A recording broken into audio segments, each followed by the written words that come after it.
through what you feel as if the Supreme Court will do with this case, if in fact they will rule on it. I forgot.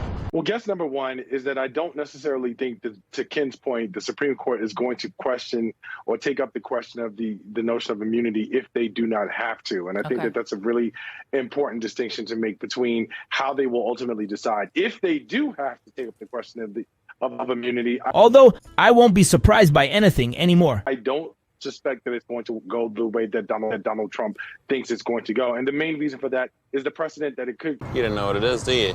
create for future presidents who are in office, regardless of anything that happens with him and his criminal cases. And then when we're talking about a delay here, are you expecting a delay either way, considering the timeline that we're looking at? Even if we go and are waiting for a Supreme Court decision here, we're looking at 6 to 8 weeks. That's going to put us well into March at this point.